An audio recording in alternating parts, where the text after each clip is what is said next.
আসসালামু আলাইকুম। সবাই কেমন আছেন? আশা করি সবাই ভালো আছেন। আমরাও ভালো আছি। এই যে দেখেন সকাল বাজে এখন 6:30।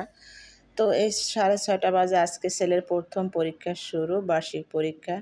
তো সেই জন্য ছেলেকে নিয়ে যাচ্ছি স্কুলে, যেহেতু পরীক্ষা সে হিসেবে তো এখন আর একা দেওয়া যায় না, কারণ রাস্তায় জ্যাম পড়ে, গাড়ির জ্যাম নাকি। তো দেখা গেছে একলা বুদ্ধি করে তাড়াতাড়ি যেতে পারবে না, তো সেই জন্য এখন সাথে যাচ্ছি। আর আশা আছে প্রত্যেকটা পরীক্ষায় আমি সাথে যাব, কারণ বলা যায় না। তো আমার প্রিয় বোনেরাই, এই ভিডিওটা কিন্তু আমার 2 দিন আগের ভিডিও, কারণ আমি আমার পুরো ভিডিও রেডি ছিল, কিন্তু আমি ছাড়তে পারি না, কারণ এই পরীক্ষার পরের দিনই হচ্ছিল ছুটির দিন। তো সেই দিনই ভূমিকম্প শুরু হয়।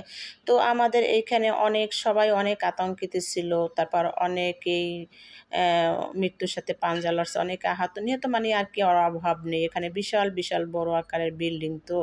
তো সেই জন্য আমরা ছুটির দিনেও, আমার ছেলেরও জন্মদিন ছিল, তার আগের দিনে পরীক্ষাটা গিয়েছিল, প্রথম পরীক্ষা। তো আমি ভিডিও একদম কমপ্লিট করেও আমি ছাড়ি নাই, কারণ আমার আসলে জানি কেমন লাগছিল। তো আমি একটা ছোট ভিডিও ছাড়ছিলাম, হয়তো বা দেখছেন আপনারা। তো সেই ভিডিওটাই ভয়েস দিয়ে আজকে আমি ছেড়ে দিব, আশা আছে।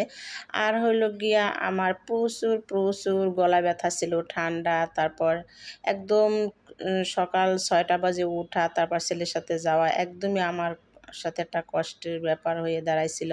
তো আমি এই যে দেখলেন, এই যে আমি কিন্তু গাড়িতেই আসছি, কারণ রিক্সা ভাড়া তো অনেক, তো সেই জন্য আর আমি রিক্সা আসি নাই।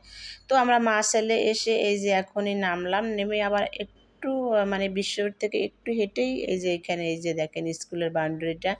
তো আমরা কিন্তু স্কুলের সামনে অলরেডি চলে আসছি গেটের কাছে। তো এখন ছেলেকে স্কুলে ঢুকিয়ে দিলাম, 20 মিনিট আগেই ঢুকিয়ে দিলাম, যেহেতু আজকে প্রথম পরীক্ষা যেহেতু তাড়াতাড়ি যাওয়া ভালো।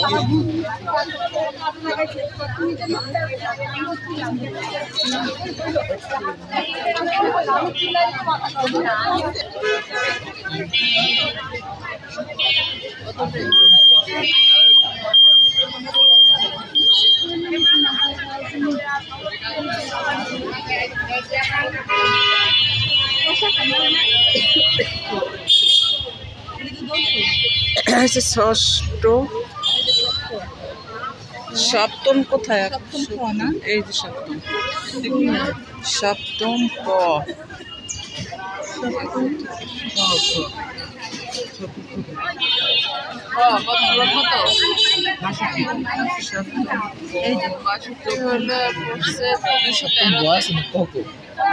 এই যে সপ্তম খ 68 পর্যন্ত হচ্ছে 213-তে। 213-তে নাকি 212-তে? 12-তে আদনান 62 আদনান এই যে 212 থেকে 12 থেকে না 212 রুম নাম্বার। 212 হ্যাঁ। যে 30 পর্যন্ত, হ্যাঁ 30 পর্যন্ত। 68 পর্যন্ত, হ্যাঁ 30 পর্যন্ত 212। হ্যাঁ হ্যাঁ সব এই ক আর এই খ, এই ক আর এই খ। 1 নাম্বার কক্ষ 212-তে পড়ছে আমার ছেলে। তো যাক, আলহামদুলিল্লাহ 212-তে পড়ছে দেখলাম।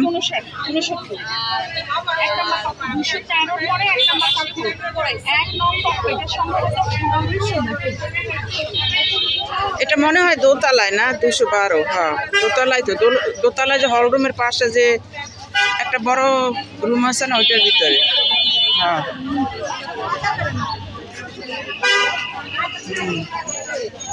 দেখছি। তো এইখানে সিট প্ল্যান দেখা হইতেছে, কারণ অনেক স্টুডেন্ট, তো আরও 2 শিফটের student, day shift morning shift. তো সেই জন্য এইখানে বেশি একটু ভিড় গ্যাদারিং। তো আমি দেখলাম আমার ছেলে অলরেডি ঢুকে গেছে আগেই। আমি এতক্ষণ আসতে পারি নাই, এখন আসলাম, ওই পাশে ছিলাম দাঁড়ানো। তো এখন এসে দেখলাম আর কি 212 নম্বর রুমে পড়ছে, সপ্তম ক 1 থেকে 30 পর্যন্ত। তো আপনার সাথেই থাকুন। আমি এখন রোডের ওই সাইডে যাব, গিয়ে তারপর শেষে একটু নাস্তা খাবো ওইখানে। হ্যাঁ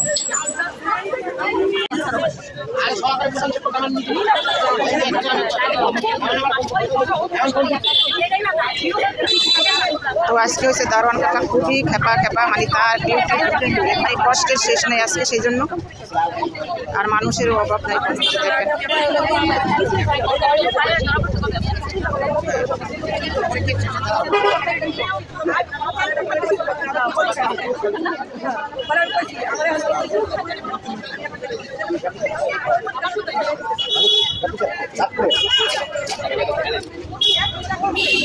তো এখন ভিতরে যাওয়া যাবে না, পরীক্ষা শেষে হয়তো ভিতরে যাওয়া। আরে খাইছে বাড়ি বিড়ালটা, বিড়ালে বাড়ি খাইছে। যাই হোক, আমি এখন ওই সাইডে রোডে যাব। ওই সাইডে অনেক কিছু পাওয়া যায়। এটা হচ্ছে 1 নাম্বার গেট, ওই সাইডে 2 নাম্বার গেট। তো আমি এখন সেই 2 নাম্বার গেটে যাবো। ওইখানে 2 নাম্বার গেটে অনেক নাস্তা পানির দোকান আছে, তো সেখান থেকে কিছু খাওয়া দাওয়া করবো। আর আমার ছেলেকে অলরেডি স্কুল ঢুকাই দিছি, 8টা বাজতে 20 মিনিট বাকি, তখন ঢুকাই দিছি ওকে। পরীক্ষা শুরু হয়েছে হবে 8টায়।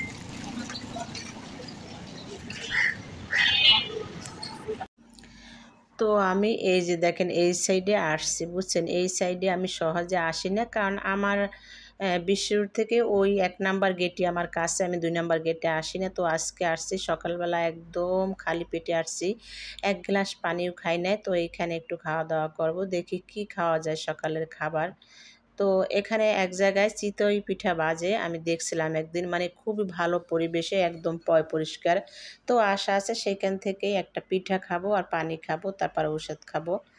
তো এই হচ্ছে আমার নিয়ত আজকে। আর ছেলে হয়েছে, ছেলেকে বলছি 1 নাম্বার গেটে যেতে, আমি ওখানে যাব, তারপর ওখান থেকে আমরা মা ছেলে বাসায় যাব। এই রোডটার কথা আর কি বলবো, এই রোডটা অনেক সুন্দর। এই রোডের 2 সাইডে শুধু জিনিসে ভরপুর, বিভিন্ন এমন কোনো জিনিস নাই যে এখানে নাই। কাপড় চোপড় হইতে একদম সব কিছু, ঘটি বাটি কি আর বলবো, থালা বাসন সব কিছু, তরি তরকারি সব। এই যে দেখেন গাড়ির উপরে একদম টাটকা সবজিগুলো নিয়ে আসছে। তারপর শেষে এই যে, তারপর জামা কাপড়, এই শীতের যত কাপড় সব উঠছে এরকমের আর কি। তো এখানে যারা স্কুলে আসে তারাই কিন্তু এগুলো কেনাকাটা করে। এই যে দেখেন মাটির হাঁড়ি পাতিল, মাটির যত প্রকারের জিনিসপাতি সব কিছু এখানে আছে। দেখা গেছে কারো ভালো লাগলো নিয়ে নিল। তারপর 1 পিস, তারপর অনেক কিছু এইখানে পাওয়া যায়। আর এই যে সামনে হয়েছে 2 নাম্বার গেট, এই 2 নাম্বার গেট, এই যে 2 নাম্বার গেটটা আপনাদের সাথে একটু শেয়ার করে দিলাম। এইখানে হয়েছে ভিতরে ওয়েটিং রুম আছে, সব মহিলারা দূর থেকে যারা আসে তারা কিন্তু ওই ভিতরে বসে, ওখানে ফ্যান আছে, তারপর ওয়াশরুম আছে, সব কিছু। এই যে দারোয়ান কাকা দাঁড়ানো, তো ওই পাশেই হচ্ছে একটা ওয়েটিং রুম, বিশাল বড় আকারের। যেহেতু এটা সরকারি স্কুল, সব কিছুই বড় সড়ো, 2-3টা মাঠও আছে ভিতরে। তো আমি আর ভিতরে ঢুকবো না, আমি এই যে পাশে এইখানে একজনে দেখছিলাম পিঠা বাজে গাড়ির উপরে, তো সুন্দর পরিবেশ। তো সেই জন্য দেখি এখান থেকে একটা পিঠা খাবো আমি, গরম গরম একদম ওরা ভেজে দেয়। তারপর ভর্তা থাকে 2-3 পদের, তো আমি সকালবেলা ভর্তা খাবো না, সরিষা ভর্তা, তারপর শেষে কী যেন বলে, শুটকি ভর্তা, আর হলো ধনিয়া পাতার ভর্তা। এই যে দেখেন এইখানে, তো এইখানে এখন মানুষ কম, এখনও আসে নাই, সবাই মানে দূর দূরান্তে আছে, ঘোরাফেরায় আছে। তো এখানে আরেকটু পরে আসলে কি হবে, আর সিরিয়াল পাওয়া যাবে না। তো সেই জন্য আমি এখানে বসে একটা পিঠে খেয়ে নেই। তো পুরুষ মহিলা সবাই খায় এখানে, অনেক দূর থেকে আসে, তো কোনো ধরা বাঁধার নিয়ম নেই। আর এই যে এখানে 6টা চুলা জ্বালিয়ে তারপর কিন্তু এই পিঠা ভাজা হচ্ছে। তারপরও কিন্তু ওরা স্বামী স্ত্রী 2জনে মিলেই পিঠা ভাজে, কিন্তু তারপরও মানে কুলাইতে পারে না, এমন একটা ইয়া। তো এই যে আমি একটা পিঠা নিয়েছি, আর আমি ভর্তা চাই নাই, তারপর ওরা 3 পদের ভর্তা দিয়েছে। তো আসলে খাইতে পারবো কিনা জানি না, তো দিছে যখন নিলাম। তো এই হয়েছে আমার সেই পিঠা, একদম গরম গরম। তো আমি এখন খেয়ে নেব এটাকে। আর পানিও নিয়ে আসছি আমি সাথে কইরা, কারণ আমি কোথাও পানি খেতে পারি না, পানি ব্যাগে করে আমি নিয়ে আসছি, এখন পানি খাবো। তো আমার পিঠা খাওয়া অলরেডি শেষ, আমি আবার মাঠের ভিতর দিয়ে ঘুরে তারপর শেষে এই যে 1 নাম্বার গেটে আসছি। এইখানে আমার ছেলে আমাকে এইখান দাঁড়াইতে বলছে, এইখান থেকে ছেলেকে নিয়ে তারপরে যাব। তো এই যে দেখেন এক শিফটের পরীক্ষা শেষ, অন্য শিফটের ছেলে মেয়ে এসে কিন্তু আবার ভিড় করছে, মানে ওরা বের হবে আর ওরা ঢুকবে। তো আমার ছেলে যেহেতু মর্নিং শিফটে, ও এখন বের হবে, সকালে ঢুকছে। আর এই যে দেখেন অনেক গার্ডিয়ান দাঁড়াই আছে, অনেক স্টুডেন্ট দাঁড়াই আছে, এরা কিন্তু এখন ঢোকার জন্য। তো আমার ছেলের যেহেতু গণিত পরীক্ষা, আসলে আমার মনটা ধরপড় করছিল। আমি ওই রুমে ওই রুমে দেখছেন আমার কি অবস্থা। তো ওই রোডে হাঁটছিলাম আর আমি দোয়া পড়ছিলাম মনে মনে যে আল্লাহ আমার ছেলের সব কিছু তুমি সহজ করে দাও পরীক্ষা।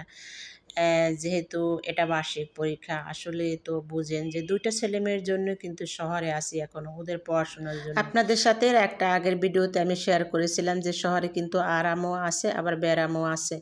এই যে দেখেন বিভিন্ন বিপদ কিন্তু আমাদের শহরে ঝুঁকি বেশি থাকে। এই হচ্ছে আমার ছেলে পরীক্ষা দিয়ে আসছে। এই আজকে গেছে গণিত পরীক্ষা, তো সবাই দোয়া করেন আমার ছেলের জন্য। আমি এতক্ষণ এইখানে অপেক্ষা করছিলাম, দাঁড়াইয়ে থাকছিলাম, আপনারা দেখছেন অনেকক্ষণ 3 ঘন্টা। তো 3 ঘন্টার পরে বের হইলো। কী খাইবা বাবা তুমি? ও খাইবা? হ্যাঁ, তো রুটি। তো দেখেন এই যে পরীক্ষা দিয়ে বের হয়েছে, কত কিছু বলি খাওয়ার জন্য, এটা সেটা, সে কিছুই খাবে না। এই হয়েছে তার অবস্থা। তো আমার 2টা ছেলে মেয়ে আসলে এরকম। আর আমার তো আরেকটা স্বভাব খারাপ যে পরীক্ষা দিয়ে বের হওয়ার আগে অন্য যে কেউ বের হইলে তার প্রশ্ন, মানে তার কাছ থেকে নিয়ে আমার একটু দেখতেই হবে যে কি আসলো না আসলো, পরীক্ষা সহজ আসলো না কঠিন আসলো। তো আর কি সেইটা আজকে দেখছিলাম, তারপর আমার মন ভরে নাই, তাই ছেলেকে বললাম প্রশ্ন বের করার জন্য। ছেলে বের করে, এই যে দেখেন দেখতেছে আর হাঁটতেছে। তো সবাই আমার জন্য দোয়া করবেন, আমার ছেলের জন্য দোয়া করেন। আমরা এখন সামনে যাব, গিয়ে তারপর শেষে একটা দোকানে উঠবো, ওখানে উঠে ওকে আইসক্রিম খাওয়াবো, তারপর শেষে আমরা বাসায় যাব। তো সবাই বাই।